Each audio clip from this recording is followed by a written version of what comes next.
Hello, I'm Keith Spera from NOLA.com and the Times-Picayune. Welcome to Let's Talk. My guest today was 14 when he hopped a freight train from his native Mississippi to New Orleans. He learned to play blues guitar and, in 1970, performed at the very first New Orleans Jazz and Heritage Festival. Now in his 80s, he's still making records and still playing gigs as one of the best-dressed musicians in town. On February 15th, 2025, he'll reign as king of the irreverent Crew de Vue during its annual R-rated ramble through the French Quarter. Here to talk about all that and more is little Freddie King. Mr. King, welcome to Let's Talk, sir. I'm so proud to be here with you. Well, I'm glad to have you. So you're going to be king of Crew de Vue. That means you're king. So much what chose me to be the king of Crew de Vue. Crew de Vue. And I'm really upset about it, and I'm so proud and so happy, and I can't ever thank him enough for having me the king of Crew de Vue. Now, you know, they can, some of those floats can be a little naughty. Now, you know, they can be a little R-rated, so you're okay with all that? Right. I mean, it's going to be tough, you know. I know it's going to be tough, but I'm going to hang on in there anyway. Have you been practicing waving so you can wave to all the crowds along the way? Have you been practicing that? No, I haven't, but I better start as soon as I leave here. That's right. You got to get your waving arm all set up. That's ready right. To Get go. it all together and build up them little tissues in there. That's right. Build up the tissues. Now, do you think, will you have your guitar on the float with you or not? Well, yes. Yeah. You're gonna have the guitar with you on the Right, I ride. have a guitar with me on the float, and they told me that to play whatever I want. Oh, so you're gonna play a little bit on the float? So I'll play a little bit on the float. Okay. All right. So they're gonna have like some amplifiers up on the float, maybe for an amp on the float, so you can play a little bit. Mm-hmm. All right. What do you think you'll play as you're riding in the parade? Is there because you don't really play Mardi Gras songs, really, do you? Well, actually, I have one instrumental Mardi Gras song. Yeah. What's that one called? It's called "Dancing in the Street" and "Marching in the Street." Okay. But you can't get around that Mardi Gras beat. Okay. All right. So you can play a little Mardi Gras song there up there. That'll be fun. That'll be fun to see you playing on a float. So it kind of match them, you know. Keep your feet going up and down on the street. I like it. Well, let's see. I think as we're talking here in early 2025, you're 84 years old. Is that right? Right. Mm-hmm. So you became a king at 84. That's right. That's the truth.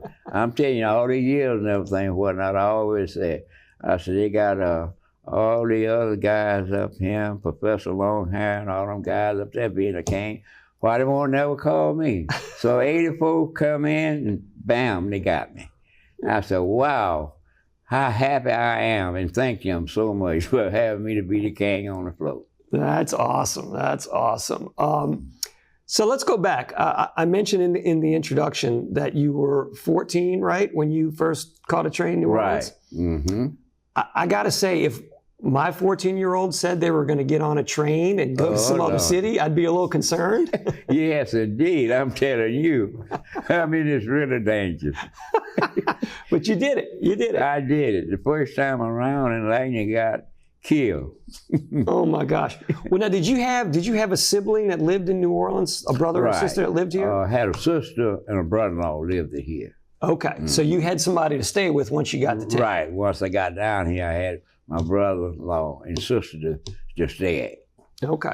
Now, did you come down because you wanted to have a career in music, or you just wanted to get out of Macomb, Mississippi? No, actually what happened, when I came down, our school gave a picnic down here. And when I got down here, oh man, these bright lights, big city, went to my head, you know. And everything convenient, right in your mouth, clothing store, pressing shop, everything right in your mouth, convenient. I said, wow, this is the place for me. I ain't got no business back up in Macomb City. This is the place for me. So I did go back. I went back. My mama said, "Sonny, how you enjoy your picnic?" I said, "Mom, I didn't enjoy it. I just love everything I said, that's the place for me. I said, I'm gonna move down there. He said, shut your mouth up, boy. Don't you never let me hear you say that again. Said, you hear me say that again and you leave away from here, I'm gonna skin you alive when I catch you with you. I said, all right, Mama, you don't want me to go? I will not go. And you went? Went anyway. Went anyway. Well, obviously she didn't catch you. She didn't skin you alive, so you made it. So years passed by, years later, she moved down here. And she didn't skin me alive, but she chewed me out. Well, it worked out pretty good for you, it seems. It worked it out good. I mean, the best. It worked it out. Mm-hmm. So were you already playing guitar in Mississippi before you moved to New Orleans? Well, I was trying to play a little bit. And I used to take my dad's guitar and I bang on it when he go to work. Broke the string on the guitar. Then I tried to hide it underneath the bed. I said, no, because when he come in from work, he go straight to the corner, get the guitar, go on the porch and sit down in a rocking chair and play. So I said, that ain't gonna work. So I get the guitar and took it out from underneath the bed, put it back in the corner. He gets off from work, he come in there and rush in and grab the guitar and rush out on the porch and hit down on it and bang. He said, come here, boy. Come here right now, come here. So you got it coming. I know I had it coming. I mean, he told me up. He said, you broke the string on the guitar. I said, no, Dad, I didn't do it. He said, yes, you did. Don't lie to me. You the only one that fooled with my guitar, and I know you broke the string on my guitar. He knew. He was not happy. That's right. He was not happy breaking that string. That's the truth. Well, so when you got down to New Orleans then, did you start playing around town pretty quickly? I mean, was that something that you looked into? It was a couple of years. After I was down a couple of years, then I started, playing. Playing at, out in the streets, and then at Irene's Bar. Irene's Bar? Yeah. Okay. Then I go over to Bayou Liberty and play that in Slidell. And Bayou Liberty and Slidell, okay. And you were just playing in New Orleans, you were busking, just playing on the streets a little bit? Yeah, playing on the streets? Right, go out on Bourbon Street there, and pick up a little nickels and dime, playing out on the street there. So that didn't last long because the police grabbed me, want to put me in jail and everything. And so I stopped doing that. So I bought me a little record player and started listening at the records and bought me a little guitar from Seals and Roebuck. Banged on it a little while. I could bang on it to work, bang on it back home. So I found out to learn, 3 or 4 good songs. And then after that, that's when me and William got together, Willinello Taylor and Eddie Brewer. Then we started playing at different clubs and stuff. And you were off and running. If you're just tuning in, my guest today is blues guitarist and singer Little Freddie King. So you made your first record in 1970. You recorded it. It came out in 1971. It's called Harmonica Williams with Little Freddie King. You were a good-looking young man there with your guitar, and you got your dog on the picture of the album. I was a kid then. You were a kid, yes, indeed. Yes, but indeed. if they'd called me a kid then, I'd have got angry about it. Well, let's see, 1970, you would have been what? How old were you then? Like 30, you're about 30 years old. I was 29 or 30. Yeah. Now, the picture of the band on the front of the album, you got your dog with you. What was the dog's name? Buddy Guy. Buddy Guy. I said, Buddy Guy would get mad with me about me naming that dog behind him, after him rather. But I hope he don't get mad. I think he understands it. I'm sure he does. I'm sure he does. So now this record, it's a very raw record, right? It's real raw. Real raw. And y'all recorded it, it looks like just in a little makeshift, like a studio, like wasn't a real studio. It looks like it was somebody's. Right. Gary Everett's studio, he was building it and he wasn't finished with it. So we put up different pieces of plywood in front of the drum and this, that, the other, hang the mic from the ceiling and everything, So he just started again, repairing it. And so it turned out, and that's why it sounds so raw, but it come out good. Yeah, very authentic sounding. And now Quint Davis, the producer of the New Orleans Jazz and Heritage Festival, he helped with the creation of this record as well. Exactly. He the one that put up the finance for to get the record through. He helped finance, so Quint helped finance that record. Right. Which, from what I understand now, this record is extremely rare and valuable. You pay like hundreds of dollars if you can find an original copy of this record. That's the truth. It run about $4 or $5 something. $400 or $500 on eBay. That's pretty cool. So Quint helped finance the record, and then you ended up playing at the very first New Orleans Jazz and Heritage Festival. Right. 1970, it was over in Armstrong Park at the time. Yep. And what do you remember about playing at that show? Do you remember that? Yes, in other words, they had three stages there. Little small Amarillo stage. I call them Amarillo stage. Amarillo stage? I call them Amarillo stage. You know, the little small round stage. Armadillo, they had all them small stages. Yeah. Then after that, we left there. They went to the fairground. Then they had a whole bunch of Amarillo stage, and then the main stage. And so during that time, he gave me 3 days to play. I had to play 3 days the first and 3 days the next. You know, the first week and the second week. So I played 6 days.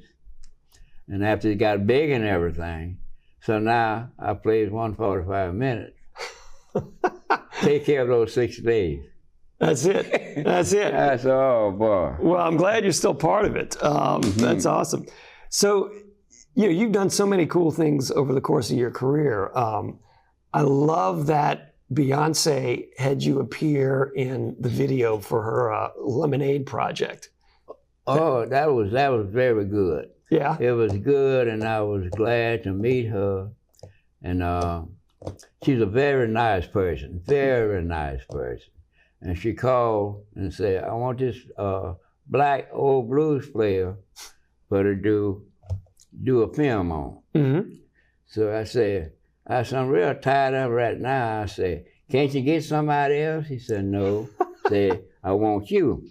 You the old blues player, I want to get you. So sure enough, he did. So Wacko came and got me and everything and said, we're going to go on back there. So he brought me on back there. So we get to the place, and they had all kind of limousines out there, all kind of trailers and everything.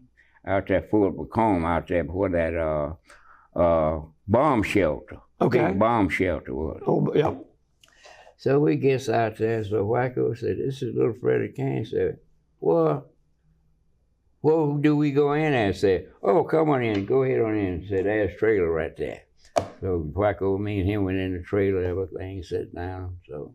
And Wacko, just so that's Wacko Wade, right? Your longtime drummer and manager who's been with you for 30 years. For 30 years. Right, okay. So you guys get in the trailer and then you set up and then you got to meet her. Right, so we get in this trailer and everything. So they had sent a special song for me to play. And so this special song, I rehearsal on it all day long and all night. And after we get that, then she changed her mind. You wasn't going to use that song. So she had another song, was Lemonade. So she used it, Lemonade. So I said, what key do she sing in? So Wacko got to ask him, say, what key do Beyonce sing in? I said, call New York. So Wacko called New York. The guy told him, says, C natural, A minor, G flat, F minor, then back to C minor. I said, got it. So we did that, and so we got in the bomb shelter and everything, walking. And so I said, Wacko, I said, man, what kind of place is this? I said, it's low to the ground, it's a funny building, and grass was all growed up around there. I said, well, when is we going to ever get to the spot there where they're going to shoot the film at? I said, a little bit further down, a little further down. And I said, Wacko, what is this place? He said, this is a bomb shelter. Boom! It scared me to death.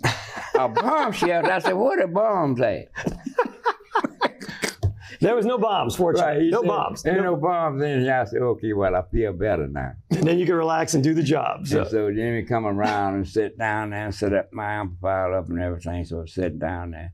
So Beyonce, she came around. She was dressed so nice and pretty. She came right on down, marched right on down, right by me, stood up by me. She said, Mr. Kane, said, thank you so much for coming here.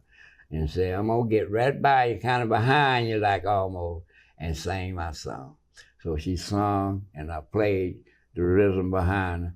And I really enjoyed that, and she's such a nice person, and it turned out real good. Yes, it did. It's pretty cool that you're able to be involved with that. If you're just tuning in, my guest today is blues guitarist and singer, Little Freddie King.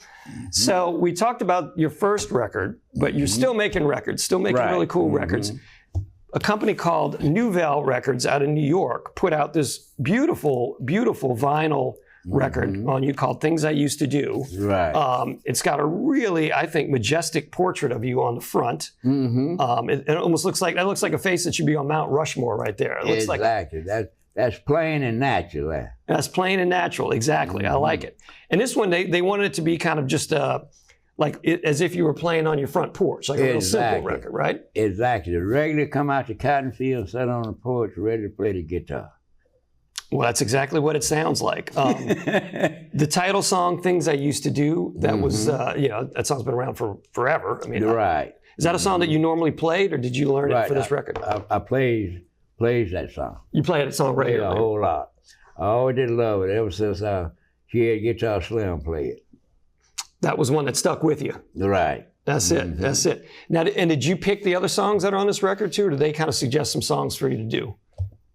Well, actually, I had a lot of the songs that was made already, and then some of them that Wacko had written already, and so it's mixed up. Mixed up. Gotcha. A little bit of everything, huh? No, it definitely sounds, like you said, it sounds like a front porch right out the fields kind of record. I mean, it's a really cool blues record.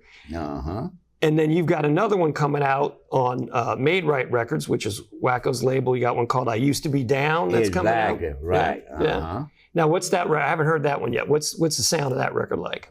That was it's sort of on a Jimmy Reed beat.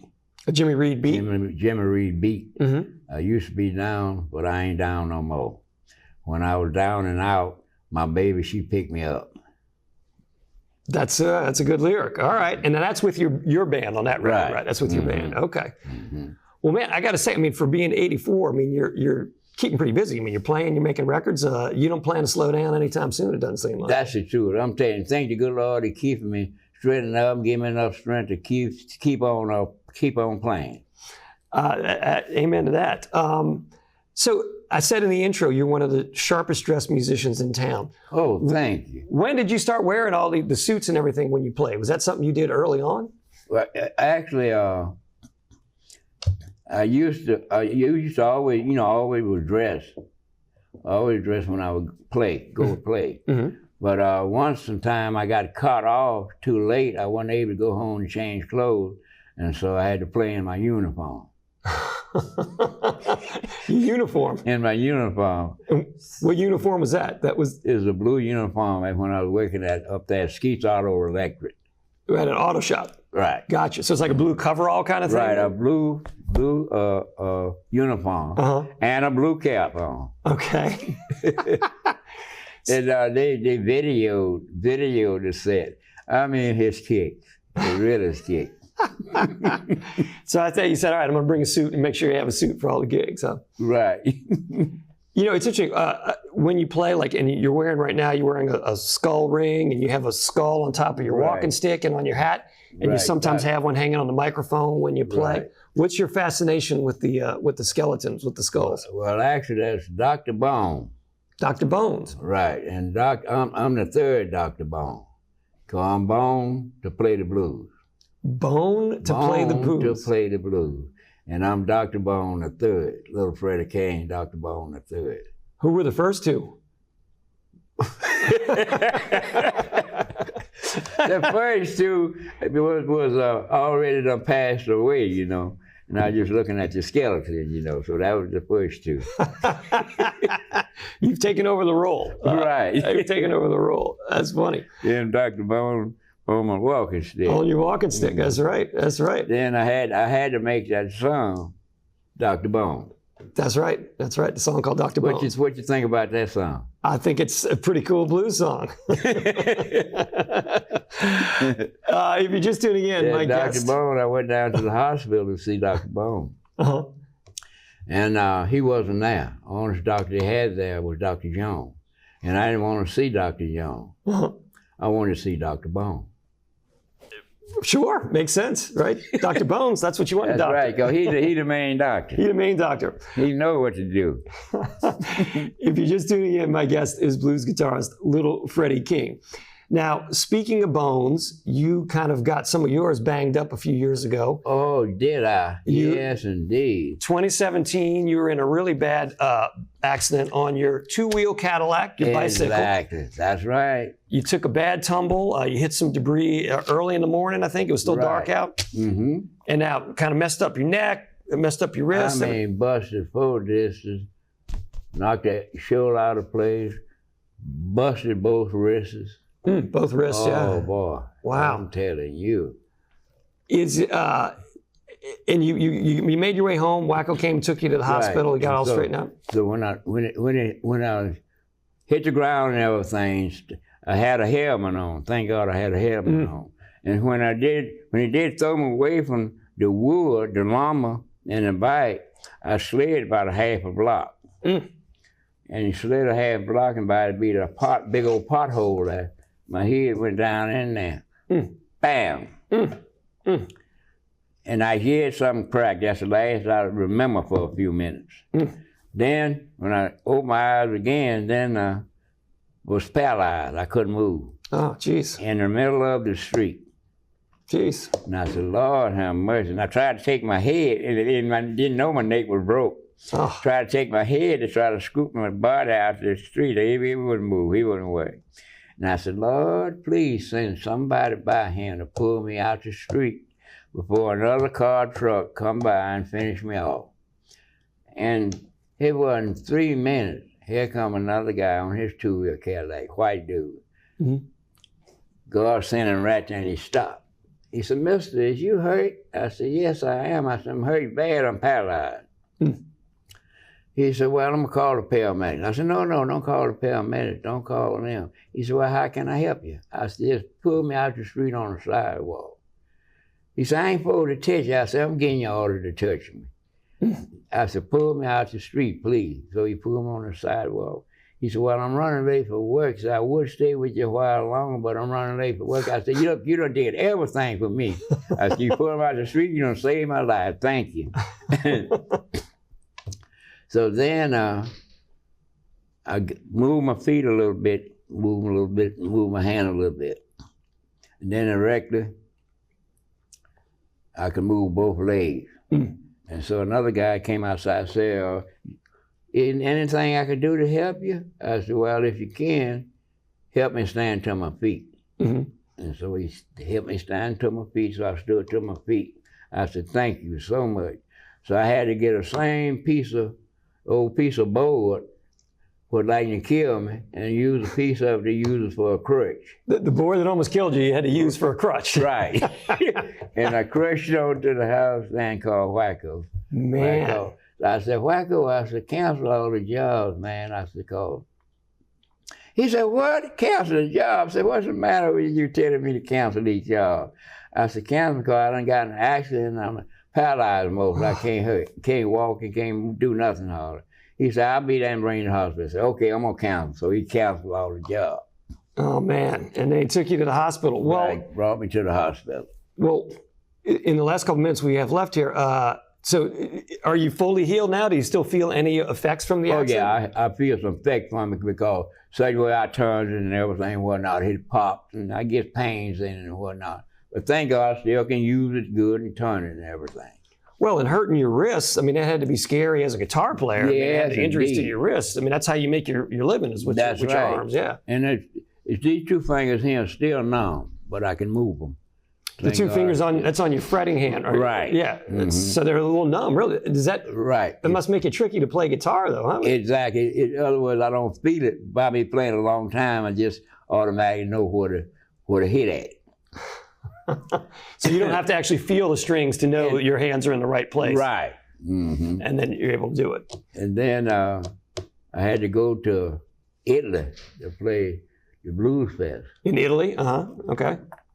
And so a doctor carried me up there. He said, we got to do surgery on you right away.